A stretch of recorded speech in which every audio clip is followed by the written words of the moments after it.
d'être fidèles au programme d'ITV. Bonsoir à toutes et à tous. Bienvenue dans le 1945 à la une de l'actualité. Le Comité national de l'initiative pour la transparence dans les industries extractives a publié les résultats des rapports sur les industries extractives au Sénégal en 2021. 223 milliards de francs CFA.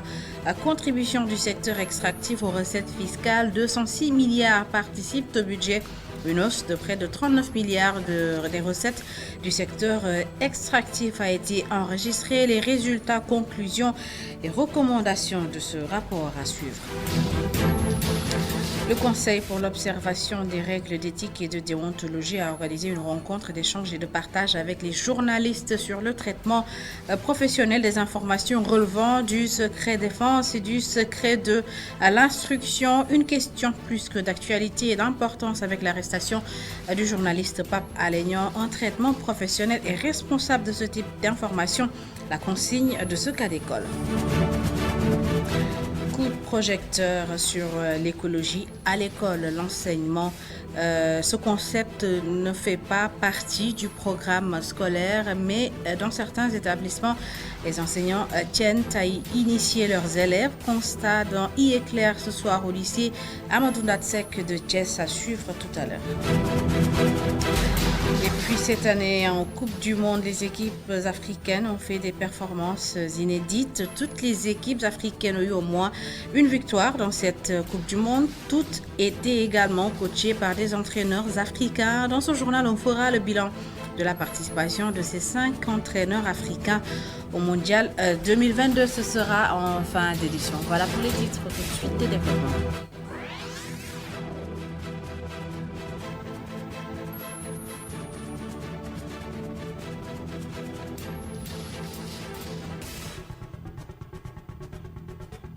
Bienvenue à toutes et à tous et merci de vous informer sur ITV. Je vous le disais tout de suite, en 2021, les industries extractives au Sénégal ont contribué à un peu plus de 223 milliards de francs CFA aux recettes fiscales de l'État, et de ce montant, 206 milliards de francs CFA sont affectés au budget de l'État, soit une hausse de près de 22%. Des chiffres issus du rapport ITIE portant sur l'année fiscale 2021. Le Comité national de l'initiative pour la transparence dans les industries extractives a publié les rapports ce jeudi. Plusieurs recommandations ont été faites par le comité. Voyons tout cela dans ce compte-rendu d'Amadou Bari et Seydina Mbaye. Une fois n'est pas coutume, cette année, le Comité national ITIE a fait l'option de publier les données portant sur l'année fiscale 2021 et sur le premier semestre de 2022. Objectif, relever le défi de la divulgation en temps réel de données. L'un des grands enseignements de rapport, les mines rapportent beaucoup à l'État du Sénégal. Il y a de l'argent, on a parlé de 223 milliards de francs CFA, mais quand nous allons sur le terrain, nous avons souvent des populations qui se plaignent. C'est dire donc que notre combat, il faut le dire, c'est celui de la transparence, parce que c'est quand il y a transparence qu'on voit et qu'on peut juger ou faire des progrès.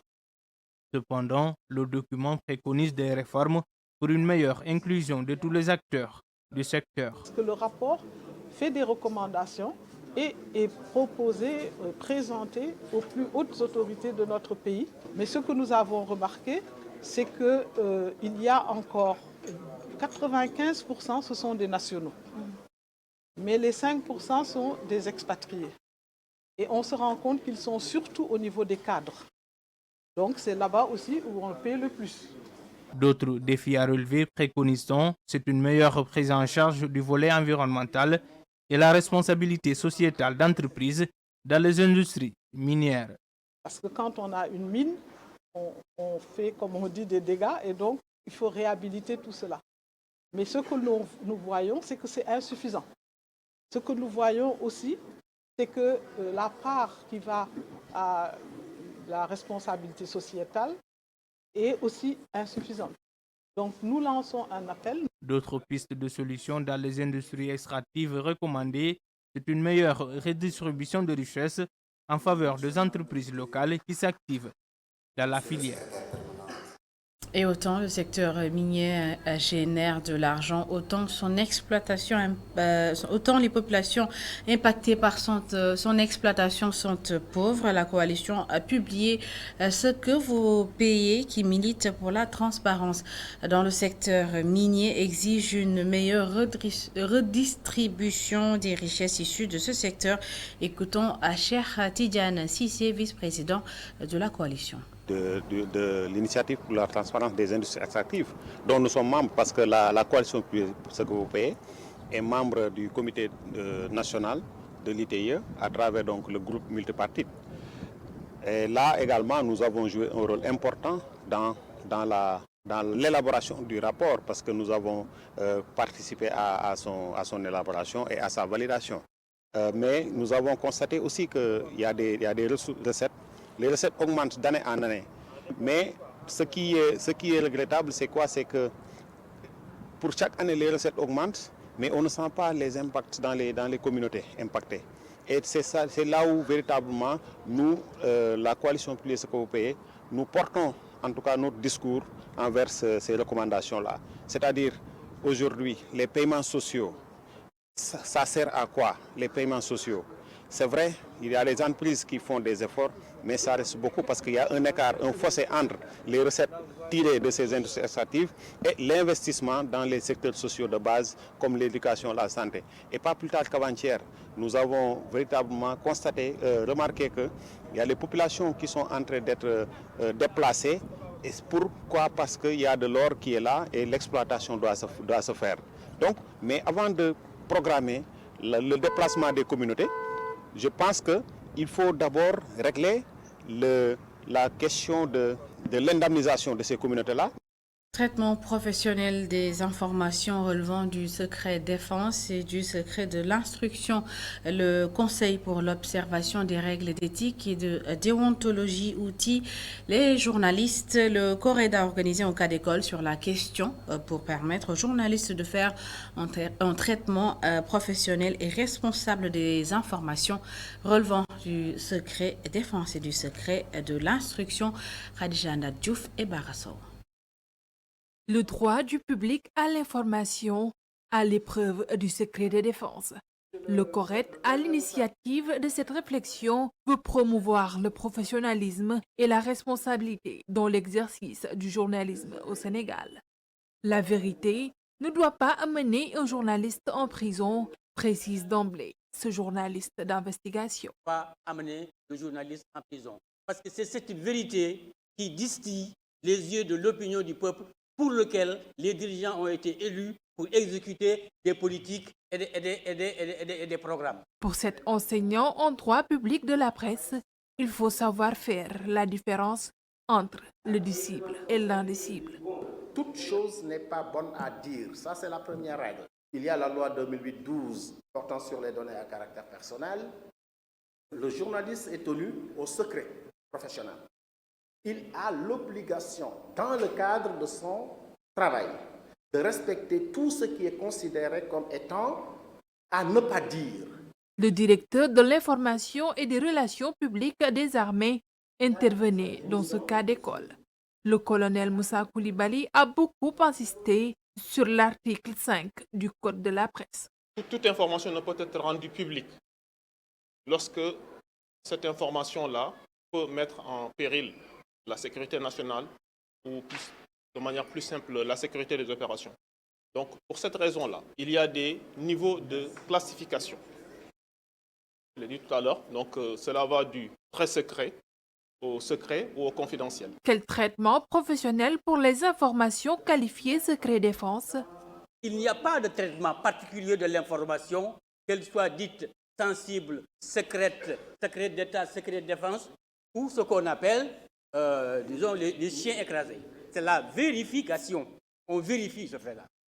Si la notion de secret défense est galvaudée, elle perd son sens, selon les panélistes qui exhortent les professionnels des médias à privilégier la vérification avant la diffusion de l'information. Concernant l'arrestation du journaliste Pape Alé-Niang, le président du CORED, Mamadou Thior, estime que la place du journaliste d'investigation n'est pas en prison. En 2 ans, Nous avons vu des 30 affaires où on a estimé que les journalistes sont fautifs et dans certains cas, les journalistes, nous n'avions rien à leur reprocher. Donc ça aussi, vous me donnez l'occasion de dire aux Sénégalaises et aux Sénégalais, quand ils ont maille à partir avec la presse, de venir vers le correct. Parce qu'ils ont, nous leur donnons la possibilité de porter plainte. Maintenant, il arrive aussi que le correct fasse de l'autosaisine. Mais nous préférons qu'une personne physique ou morale, ça peut être une personne morale, une société ou autre, qui estime que bon, le traitement que la presse lui a réservé n'est pas le bon traitement, et il porte plainte et nous ferons le travail qui est attendu de nous. Si le procureur avait appliqué la même rigueur aux autres, disons, parties prenantes dans des autres affaires, je pense que beaucoup de gens retourneraient à prison. C'est trop facile de vouloir vraiment incriminer Pape Alé Niang. Certes, il a commis une faute, nous l'acceptons, mais je pense que la sanction est quand même trop lourde de le remettre en prison. Parce que ça sert à quoi? Il a donné une information sur le patron de la police. Le patron de la police aurait pu venir vers le correct justement pour porter plainte contre Pape Alé Niang et nous ferions le travail. Ou bien écrire un communiqué de démenti et la presse allait publier pour montrer que ce que Pape Alé Niang a dit n'est pas vrai. La crise des valeurs notées au Sénégal est une conséquence de l'échec du système éducatif. C'est la conclusion des discussions sur la situation de l'éducation nationale initiée par le syndicat des enseignants libres du Sénégal, CELS, à Louga. Selon ces enseignants, notre modèle d'enseignement à l'école n'est pas conforme à notre culture et à nos valeurs. Les détails dans cette correspondance de Sékou Diallo et Djibi Sow. Le système éducatif sénégalais a connu un échec total dans l'éducation des enfants. C'est l'avis de Papis Camara, secrétaire général adjoint du CELS Authentique. Nous ne pouvons plus comprendre aujourd'hui que tout ce qui nous vient d'ailleurs soit meilleur et que le mimétisme à outrance aujourd'hui a quelque part un peu désœuvré nos enfants.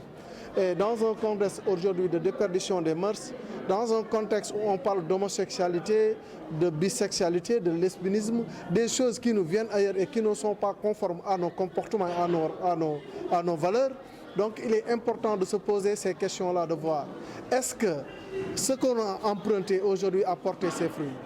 Pour l'instruction, oui, mais pour l'éducation, non.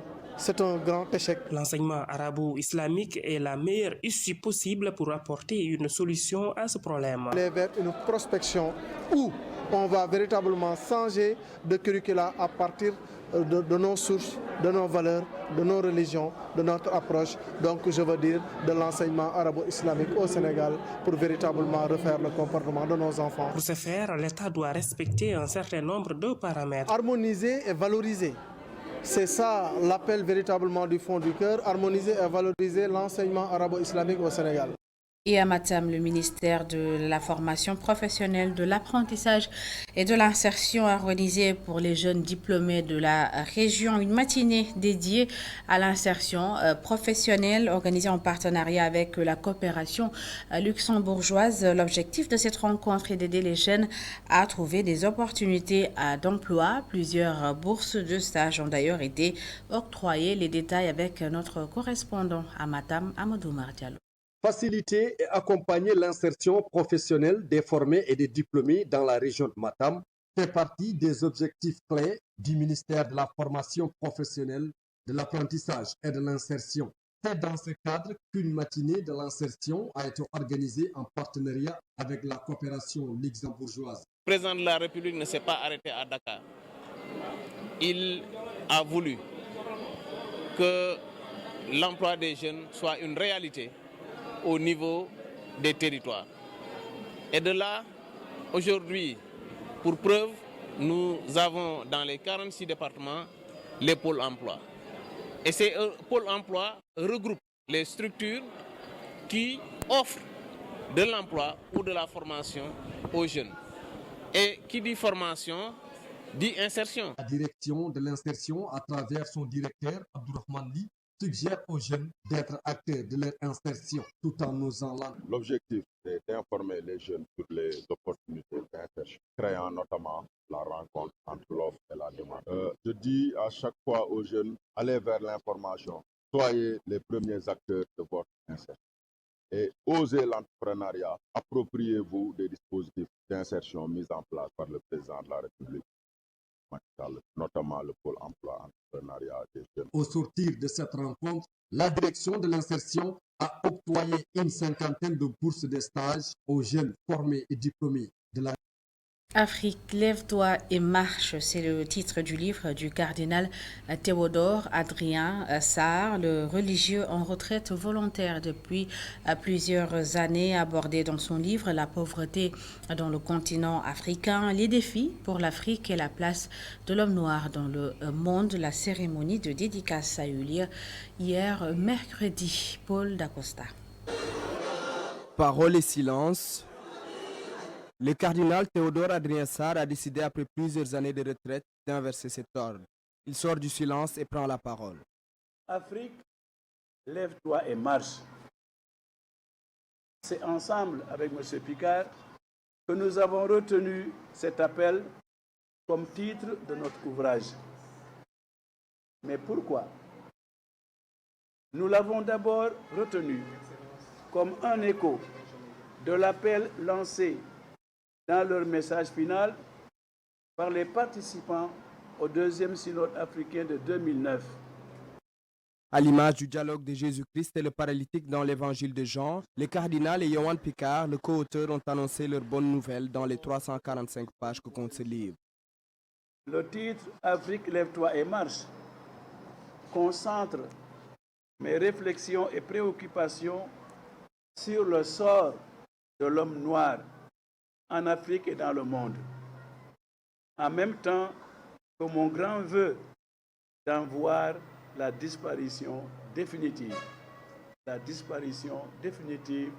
ce sort négatif réservé à l'Afrique. Ce sort de l'homme noir, ce sont le regard souvent négatif des autres hommes de la planète sur le noir. Afrique, lève-toi et marche, une injonction claire à l'Afrique, agréable aux yeux de l'archevêque de Dakar, Benjamin Ndiaye. Nous nous réjouissons en tout cas du lien qui est fait avec la vie de l'Église et en lien avec ces deux synodes romains qui ont été consacrés à l'Afrique. Le plaidoyer du cardinal sur la condition de l'homme noir m'habite aussi beaucoup. Quand il parlait, je pensais à ces paroles du chanteur Ismaïla Lo.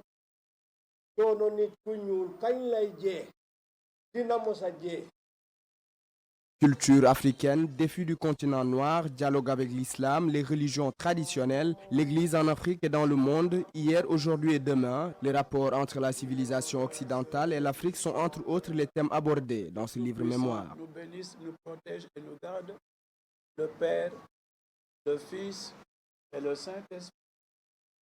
Amen. Le 4e anniversaire de l'ouverture du musée des civilisations noires a été célébré le 6 décembre dernier. À l'occasion de cet anniversaire, les acteurs ont organisé un atelier de partage sur le plan stratégique de développement du musée. L'atelier a été suivi d'un vernissage intitulé La Galerie de l'incivisme. Galerie de l'incivisme. Des images qui renvoient à des thèmes d'actualité tels que l'encombrement de la voie publique, la gestion des ordures, la pollution marine ou encore la déforestation. Si nous préservons la nature, c'est un investissement que nous faisons pour demain. Si nous la détruisons, c'est un cap que nous créons pour les générations futures. Donc c'est les actes de la vie qu'un musée qui se veut musée moderne doit essayer d'explorer. C'est heureux de voir qu'il y a une galerie de l'incivisme, pas pour donner des leçons de morale, mais pour expliquer aux gens et mettre le doigt là où ça fait mal. La protection de l'environnement, la citoyenneté, le respect des institutions sont incontournables pour le bon fonctionnement de la société.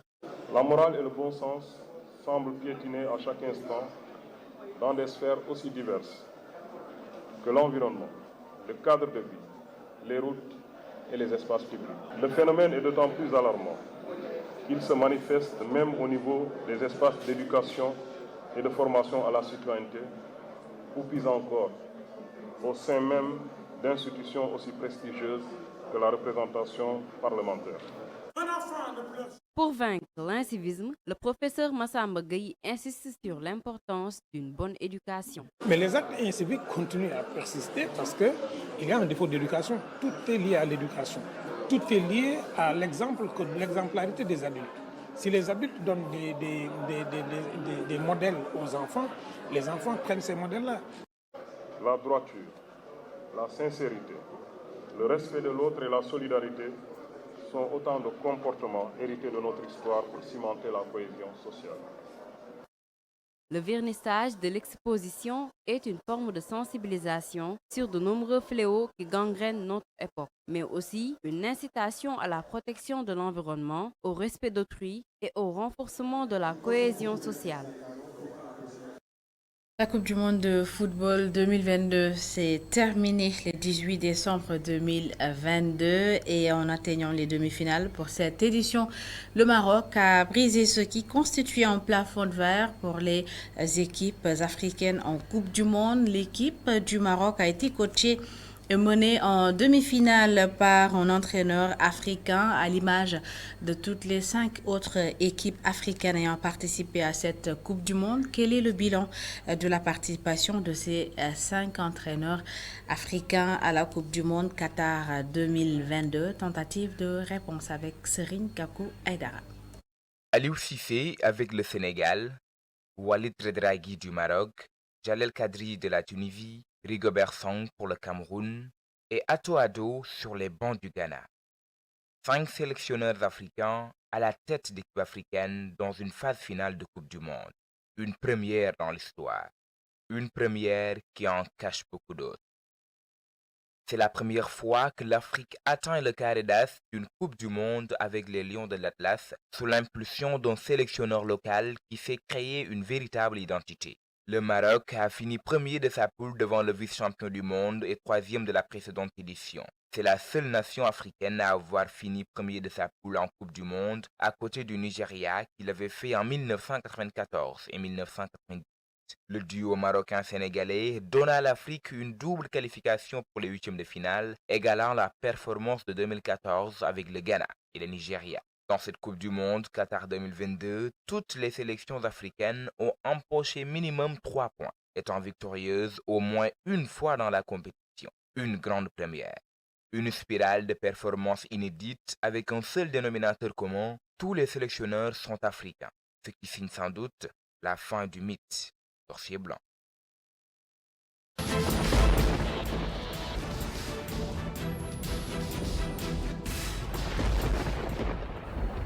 Au Sénégal, l'écologie n'est pas encore officiellement enseignée à l'école et certains enseignants qui ont compris l'importance de ce concept tentent d'y initier les élèves. C'est le cas par exemple au lycée Amadou Ndatsek de Thiès. Ils ont fait un jardin potager bio qui fédère enseignants et apprenants autour des questions environnementales et notamment autour de l'importance de manger des produits bio, surtout bien sûr lutter contre la pollution. Papa Ibrahim Ndiaye et Moussa Fall. Il ne passe pas inaperçu aux alentours de l'établissement scolaire, rendant ainsi désagréable le décor qui accueille les acteurs de l'éducation, principalement les élèves.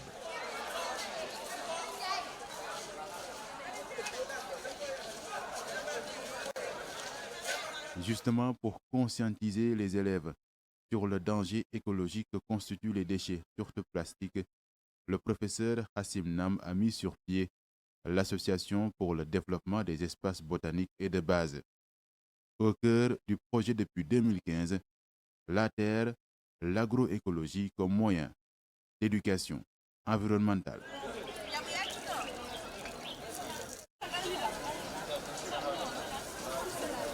Et pour le moment, leur principale activité citoyenne et écologique repose sur l'exploitation de ce jardin potager bio de près de 400 mètres au sein du lycée Ahmadou Ndaksek, un établissement scolaire créé en 2001, situé au quartier R100 dans la région de Thiès et qui compte près de 3000 apprenants. La localité où nous sommes, c'était des champs de manguiers, c'était des jardins, n'est-ce pas, c'était des espaces vraiment naturels, il y avait une production naturelle. Mais aujourd'hui, avec l'urbanisation, ces espaces-là ont été perdus, l'ensemble de ces plantes également ont été perdues aujourd'hui. Donc il y a une pression qui est exercée sur les zones de production pour satisfaire le marché et donc ils vont utiliser des produits chimiques.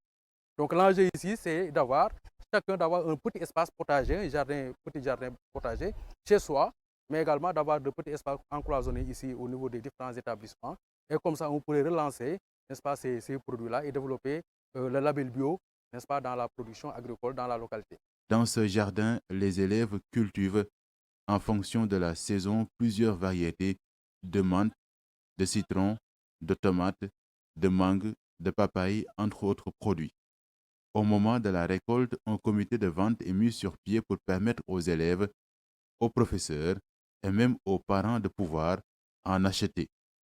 C'est une façon pour le professeur Nam d'encourager les acteurs de l'éducation à consommer les produits bio et à connaître les vertus de l'agroécologie.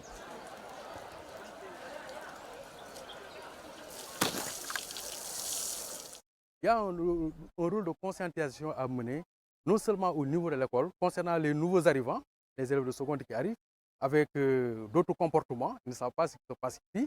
Donc ils viennent trouver l'école belle et verte, ils s'assoient sur des bancs là. Les bancs là, c'est des bancs écologiques. On a séquestré ici plus de 200 pneus, 200 à 300 pneus qui étaient destinés à être brûlés. On en a fait des bancs écologiques où on a séquestré du plastique à l'intérieur. Et on pense continuer cela. Donc il faudrait qu'on aille vers les CM et les écoles primaires pour conscientiser toutes ces générations-là, pour pouvoir former des éco-citoyens. Depuis sa création, l'Association pour le développement des espaces botaniques et de base, avec l'aide des jeunes volontaires de l'environnement du Sénégal, a formé plusieurs générations d'élèves sur les questions écologiques. L'important, c'est que ça nous éveille la conscience de mieux prendre soin de l'environnement parce que l'environnement, c'est la vie. On ne peut pas vivre sans environnement. Et voilà, ça nous aide aussi à le faire dans les rues, dans notre maison, voilà. Deux ans après son entrée en vigueur, le professeur Hassim Nam espère une meilleure application de la loi contre la pollution plastique au Sénégal pour éviter que les déchets dégradent le cadre de vie des écoles et des sols cultivables. L'enseignant veut aussi, à travers son association, montrer aux élèves et parents l'importance de manger bio, de préserver l'écosystème et de connaître les vertus de l'écologie. Et pour lui, la meilleure façon d'y arriver est d'inscrire un programme scolaire environnemental dans l'école sénégalaise.